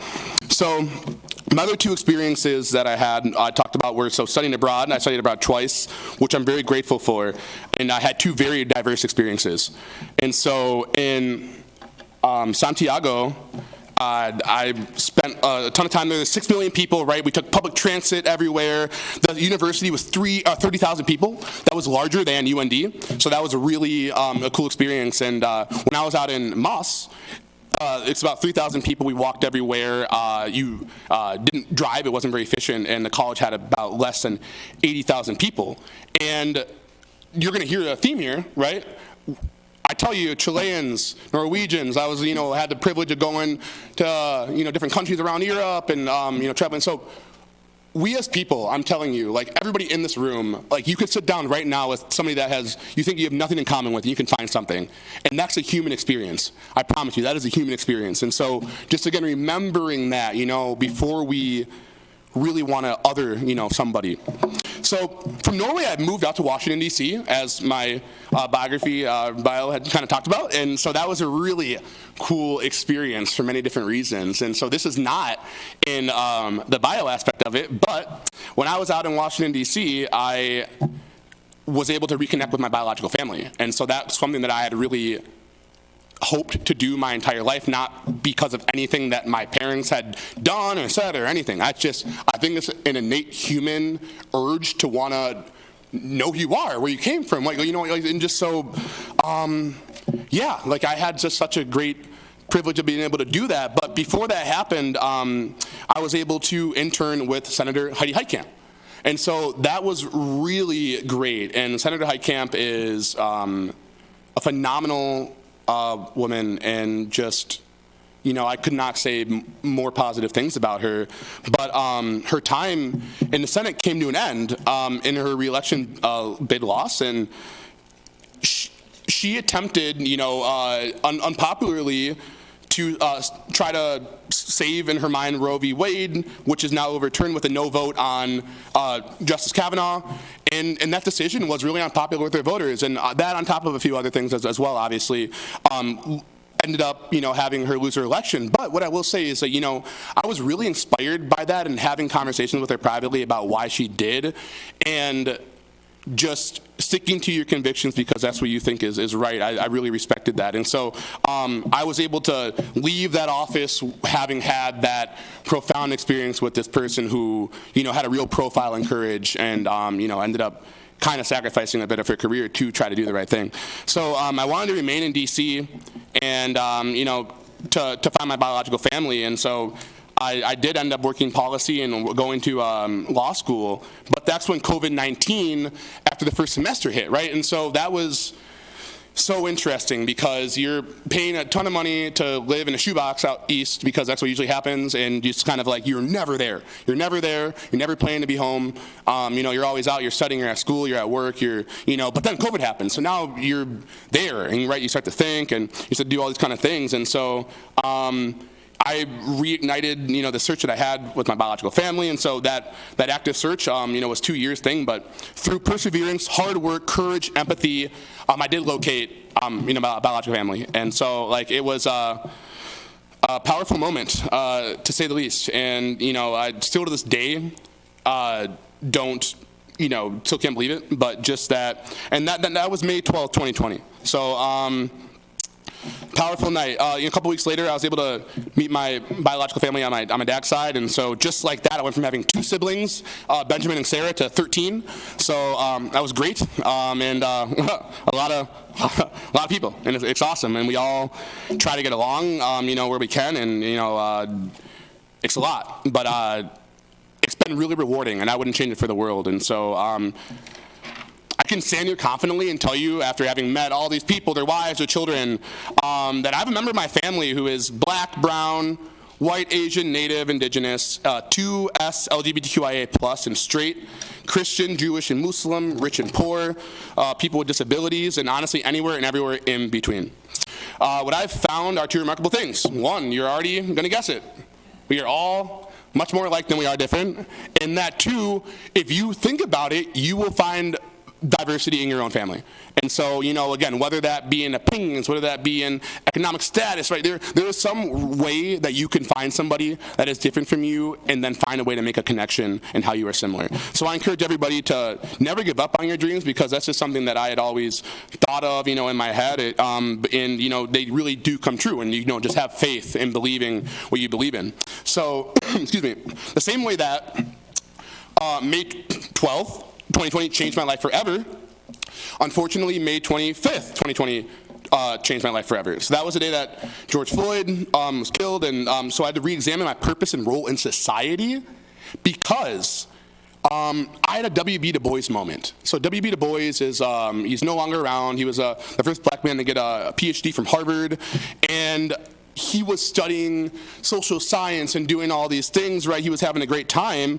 And in his book, Dusk at Dawn, he writes about the cataclysmic event that changed his life, that altered it. And so there was a man named Samuel Hose, who was a black man who was hung in front of 2,000 plus people. And then they sold his bones to a kid at the corner store, and he witnessed this all happen and just got sick. He just got sick and said, after this gruesome crime, I cannot dedicate my life to studying science. I need to dedicate it to unifying the races. And so that really is kind of what happened to me. I just was like, wait a minute, because of my background. And so I transferred to Mitchell Hamlin School of Law so I could really continue doing a lot of work from the ground. I, again, wanted to be that change that I knew I wanted to see in the community, and that just, again, required me to take action. I couldn't just be talking about it anymore. I sat and watched for 3 days the live stream on Twitter and now X, the buildings burning, people looting, right, and all of that. And what I will say again as well, right, that was due to the lack of concern for what had happened to George Floyd. And so it's just kind of to me,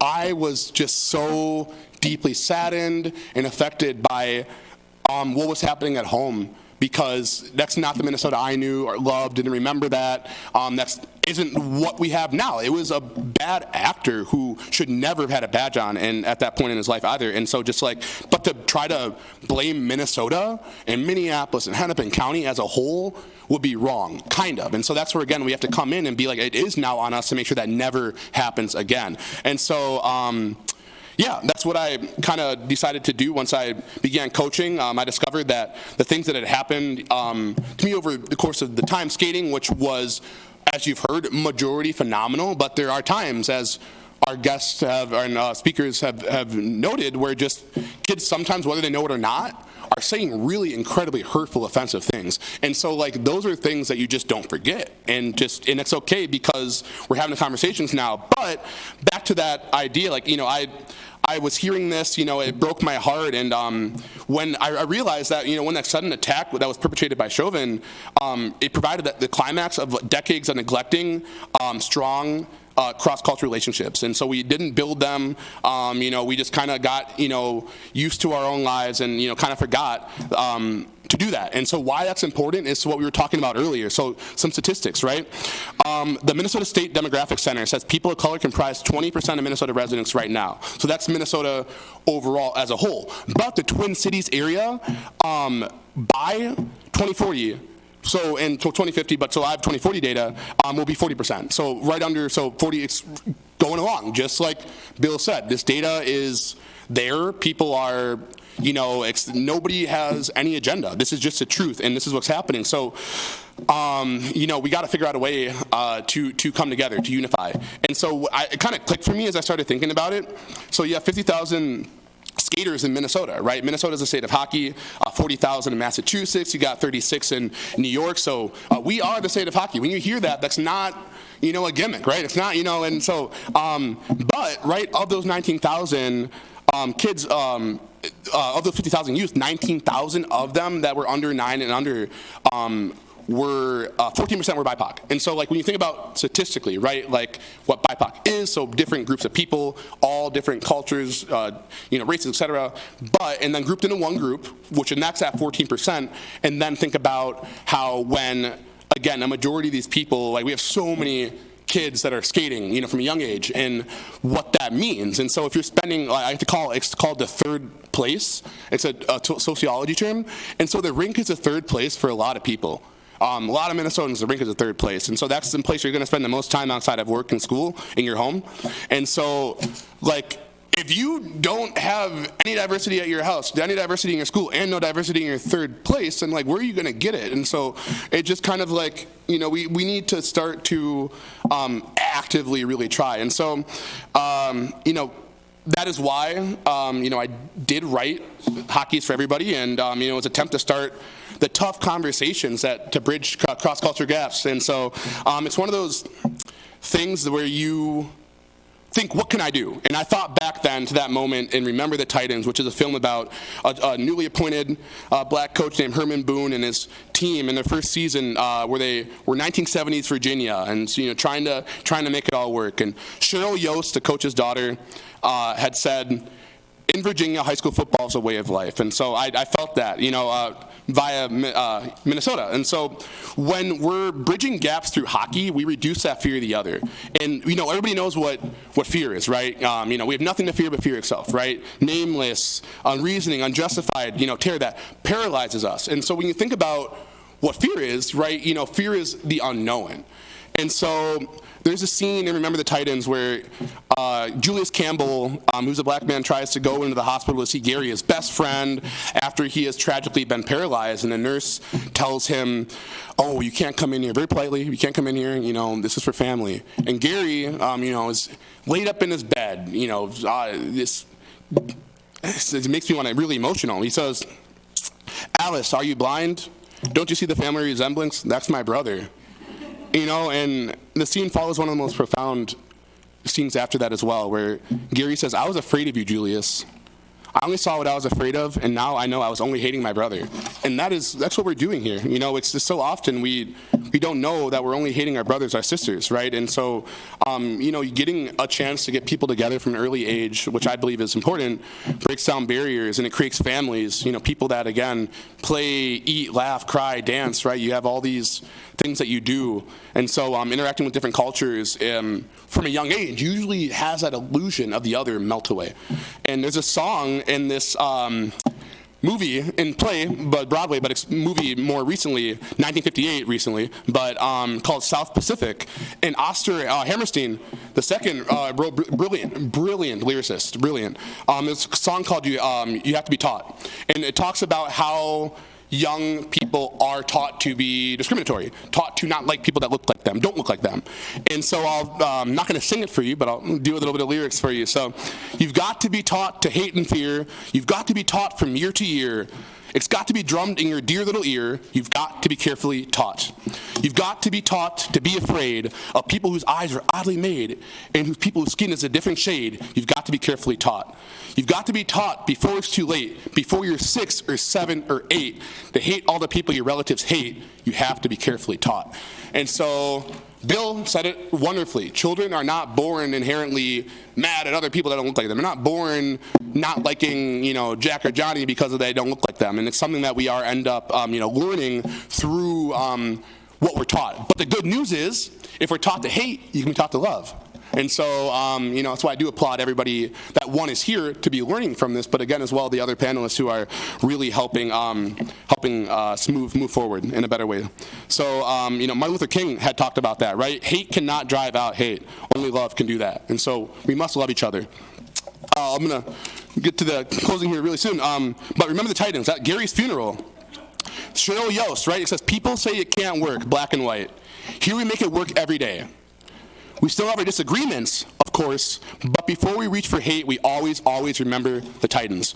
And so, again, diversity makes us stronger, and if you take iron by itself, it'll wilt, right? But if you take iron and you mix it with carbon, that's steel, one of the strongest metals on the planet. So you gotta mix, you gotta come together, and that makes us stronger.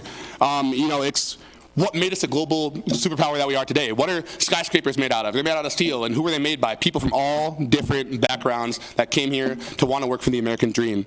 And so when Coach Boone talked about Gettysburg, right, he talked about fighting the same fight that we're fighting amongst ourselves today.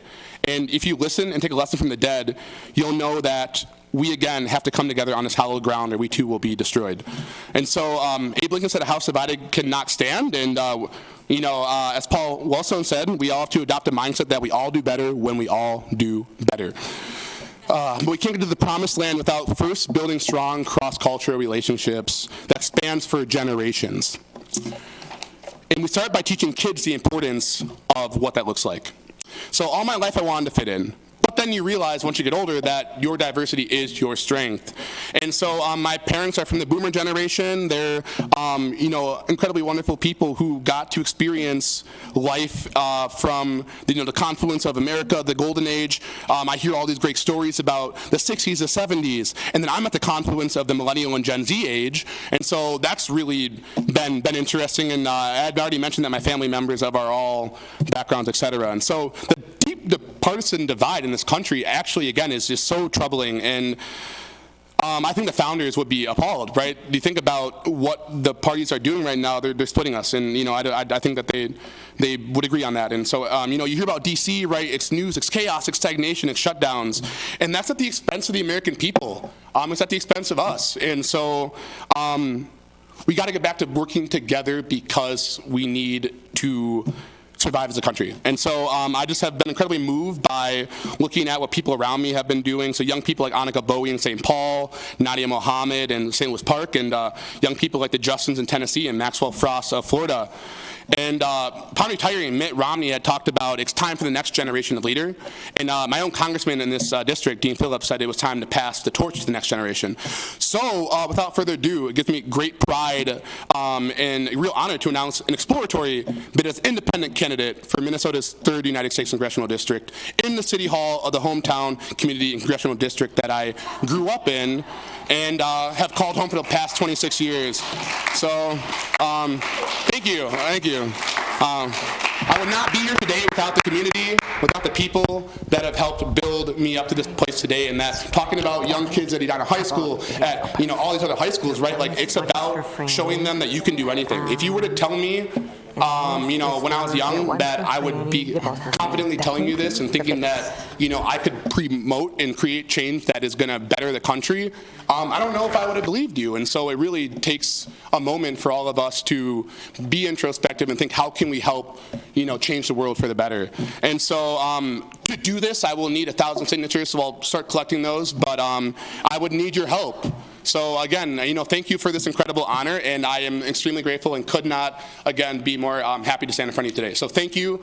I appreciate it. Thank you. Thank you. So, if anyone has questions, if you want to stay up here, Anthony, if anyone has questions for Anthony, and then after that, in a moment, we will have Franny and Bill join Anthony. So, all right, here we go. Tell me about the book. Yes. How's it going? Yes. Thank you.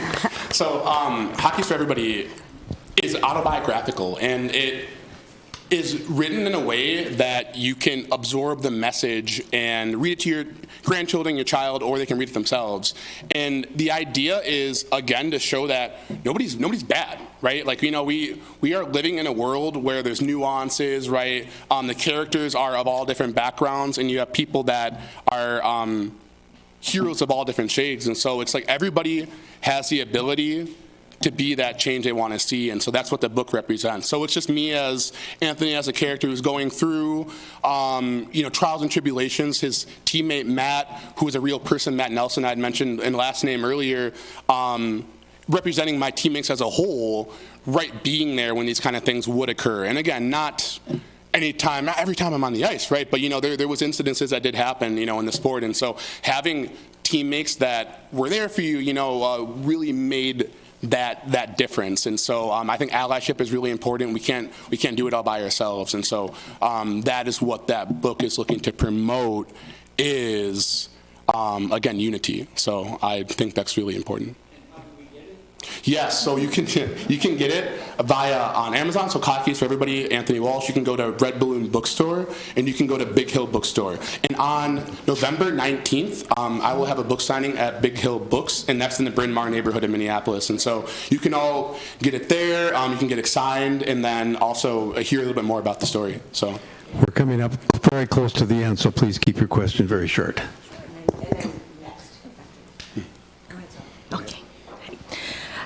Hey, Anthony, as a parent, and my son and I read your book, and we really enjoy that. That's encouraging. Yeah. And this does not only happen in hockey, and happen in many other sports too, and sports particularly in Edina, like baseball, is also very white and not much diversity. So this a problem occurs, like those harmful language. It requires your teammates stand up together with you. But what we notice is more stand by. Lots of kids actually are stand by. They are not standing shoulder to shoulder with diverse kids. So in your book, that's the support you come from. Yes. So yes, sure. And so that's most important is have teammates stand shoulder to shoulder with you. And this is in a small team we can duplicate. How can we duplicate this dynamic in a big school, like a high school, middle school, and elementary school? How can we create more stand to shoulder? And rather than stand by. I know Bill's is one solution, and any other solutions to this? Yeah, thank you. Bill, 100%, and Franny. And I think having the conversations is going to be really important. So the idea that kids don't necessarily know what they're saying, I think it can be kind of wrong. But that, again, if we give them the language, so like the book, right, it helps say, hey, cut that out, Jason.